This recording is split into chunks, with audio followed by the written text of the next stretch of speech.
sejam todos muito bem-vindos ao meu canal Papo de Bolsa. Eu sou o Bea Aguilar, analista de investimentos CNPI, inclusive falaremos sobre isso hoje. Mas enfim, me acompanhe até o final do vídeo porque hoje é dia de hashtag Bea Responde. E sim, tivemos perguntas sobre essa questão de como estudar para ser analista, mas também tem sobre algumas ações em específico, sobre estratégias.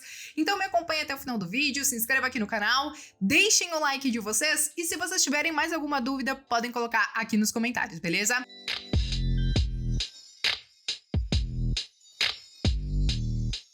Bom, pessoal, eu quero começar com a primeira pergunta da Fer Sanches. E ela escreveu o seguinte: Bea, você segue a regra de no máximo 5% em um ativo e 20% por setor? Fer, não. Mas assim, porque eu não fico muito noiada com essa questão de, poxa, um percentual específico ou até mesmo por setor, porque eu preciso gostar e entender das empresas. Então, por exemplo, hoje o setor financeiro na minha carteira, ele tem 28%, um pouquinho mais do que isso, tá? Mas 28, 29%. Só que o que é importante pra mim dentro desses 28, 29%, que podem parecer muito, tá? É que dentro desse percentual eu tenho uma empresa que é diferente da outra. Então, estão em subsetores diferentes até, né? Então, por exemplo, eu tenho B3, que é Bolsa de Valores, eu tenho XP, que é corretora de valores, eu tenho Itaúsa, né? Então, que você tem uma boa parte ali do Itaú, que é um banco privado, que tem uma carteira de crédito, por exemplo, e carteira de clientes, né? Diferente, por exemplo, do Banco do Brasil, que é outro ativo que eu tenho, mas que é muito mais voltado para o agro, que para a parte de previdência, que tem o dedo do governo. Então, é um banco como Itaú, mas opera de uma maneira, com uma carteira um pouco diferente. Tem o IRB, que falei recentemente também aqui no canal, que é uma resseguradora. Então, assim, não sei se eu tô esquecendo de alguma aqui, tá? Mas, assim, como vocês podem ver, eu tenho uma concentração um pouquinho grande no setor financeiro, mas são subsetores diferentes. O mesmo funciona, por exemplo, para energia. Energia hoje na minha carteira tem 18% mais ou menos. Então eu tenho desde uma transmissora, uma que trabalha com a parte de geração e distribuição, uma que trabalha com a parte de geração, transmissão e distribuição. Então, assim, são empresas que atuam em, por exemplo, estados diferentes, em cantos diferentes e às vezes em subsetores diferentes. Então isso é muito importante para mim. Essa questão dos 5% para cada ativo depende muito do tamanho que é a sua carteira, porque tem pessoas, por exemplo, que vão ter 8, 10 ativos e provavelmente vão ter empresas que vão ter um peso maior, né? Muitas vezes de 10, 15%, porque você tem menos ativos na carteira, mas foi isso que a pessoa entendeu que ela vai conseguir acompanhar, ela entende que está diversificada dessa maneira e tá tudo bem.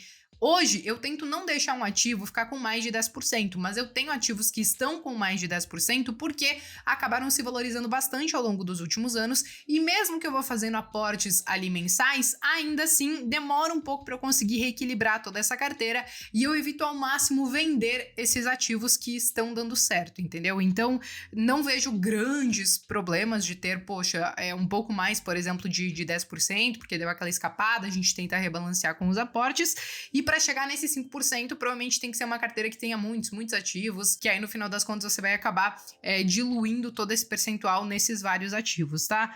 Mas é mais essa questão, assim, eu tenho algumas regrinhas assim, mas não são tão duras, vamos dizer assim. Às vezes eu dou aquela escapadinha e não tem problema nenhum, porque eu estudo e acompanho as empresas que eu tenho em carteira, tá? Bom, vamos lá. Tem uma outra pergunta do Rogério. Ele escreve o seguinte: Bea, quero sair da posição de uma ação, faz preço médio para vender? Rogério, acho que não faz muito sentido, porque assim, para você tá querendo vender uma empresa, provavelmente você não gosta mais dela, ou ela perdeu os fundamentos, então você quer tirar o quanto antes ela da sua carteira, ou talvez ela já tá te dando um ganho muito interessante, e aí você tá começando a querer tirar ela da sua carteira, porque para você aquele ganho tá bom, né? Não sei qual é a sua estratégia de investimentos. Eu acho que nesses dois casos, o único motivo talvez que me faria parcelar essa venda seria para tentar não pagar o imposto de renda. Então, eu tentaria não vender ali no mês, no total dessas vendas de ações, por exemplo, mais de 20 mil reais para não ter a incidência do imposto de renda. Mas se não é o caso, e para você não faz mais sentido ter essas ações na carteira, simplesmente vende de uma vez, pega esse capital e aloca num outro canto que você acha que vai ter muito mais potencial a partir de agora, entendeu? Acho que essa questão do preço médio vai ser uma diferença muito pequena aí, para você ficar, enfim, se desgastando, monitorando o mercado todos os dias para ver que preço que tá a ação, se agora tá melhor do que ontem, para tentar se desfazer, beleza? Saindo do Rogério, vamos para a Carla Eloise Carducci. E ela escreveu o seguinte: Bea, dicas para estudar para o CNPI? Sonho, coração, ela mandou. Bom, Carla, o negócio é o seguinte, eu fiz comprei, na verdade, 2 cursos, mas o que eu achei que mais valeu a pena pra mim foi o da Traders Brasil. Enfim, não tem publi aqui, eles nem sabem provavelmente que eu fiz o curso deles, mas a questão é que eu fiz o curso deles, não fiz as videoaulas. Eu confesso que às vezes eu começo a ver algumas videoaulas e me dá um puta de um sono, então eu acabo estudando muito por simulados, e os simulados deles foram muito bons.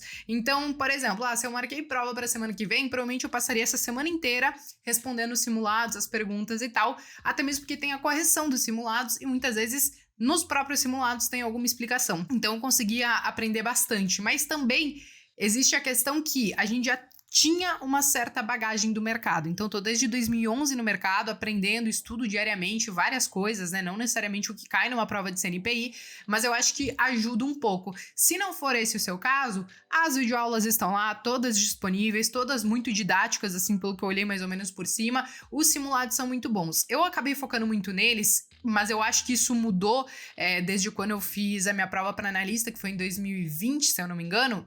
Acho que foi 2020, um pouco antes de 2020, talvez, que foi o seguinte: por muito tempo a prova, ela era sempre muito parecida, né? Então as questões elas não mudavam muito, tanto que várias que eu respondia no simulado eram praticamente iguais ao que caía na prova. Às vezes não mudava nem a ordem das alternativas, né? Porque é de múltipla escolha. Então, eles até acho que tinham comentado que eles iam refazer as provas para analista. Acredito que devam ter feito isso, porque a demanda, né, para analistas cresceu bastante nesses últimos 2, 3 anos. Mas eu acabei optando pelos simulados por conta disso, tá? Muitas perguntas eram muito parecidas e eu, quando vou estudar, acabo fixando mais dessa maneira, tá? Mas não deixe de olhar também o que eles colocam lá no edital deles, os livros que eles indicam. Alguns livros, inclusive, eu tenho, acabei não utilizando para estudar, mas muitas vezes eu utilizo para consulta, porque são coisas muito técnicas, então eu consigo trazer algumas coisas aqui para o canal e eu sempre tento embasar, né, aquilo que eu tô falando, então eu vou buscar em algum lugar essas informações, e aqueles livros que eles colocaram lá no edital deles são muito interessantes para quem quer entender um pouco mais dessa parte técnica do mercado, tá? Mas vamos lá, gente.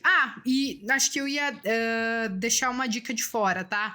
Carla, enquanto você não passar, e se você tiver essa possibilidade, não deixe passar muito uma prova da outra. Então, hoje você tem que fazer pelo menos 2 provas, que é de conteúdo global e é conteúdo específico. E aí, o que acontece? Se você espaça muito, eu acho que você perde esse ritmo de estudo, né, de responder os simulados e tal, e aí talvez eu acho que você perde um pouquinho nesse meio tempo. Então, eu tentaria, na medida do possível, fazer as provas ali meio próximas uma da outra para aproveitar esse embalo do estudo, tá?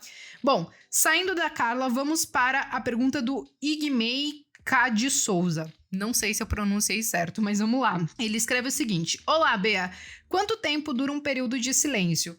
O que ele tá falando desse período de silêncio, gente, é geralmente quando nós temos alguma oferta pública de ações, algum IPO, algum follow-on, e aí o que acontece? Existem alguns bancos, algumas instituições e a própria empresa que vão participar de todo esse processo. Então, as pessoas que estão ligadas a essas instituições, né, essas empresas e tal, elas têm que se resguardar nesse período de silêncio, que geralmente duram aí pelo menos uns 60 dias, e não podem, por exemplo, fazer análise de determinado papel. Eu, por exemplo, eu não trabalho na Clear, tá? Eu só tenho o patrocínio deles. Mas se eu trabalhasse na Clear e a Clear fosse participar de alguma oferta de algum IPO, eu não poderia fazer análise daquele papel por conta desse período de silêncio, entendeu? Porque, o banco tá participando dessa oferta, e aí você vai ter um analista que vai fazer uma análise daquilo ali, que em tese vai dar dinheiro também para quem tá participando da oferta. Então, fica um negócio ali meio que com conflito de interesses. Então, por isso que às vezes você tem esse período de silêncio, tá? Bom, vamos lá. Saindo desta pergunta, vamos para a última, que é a do Gustavo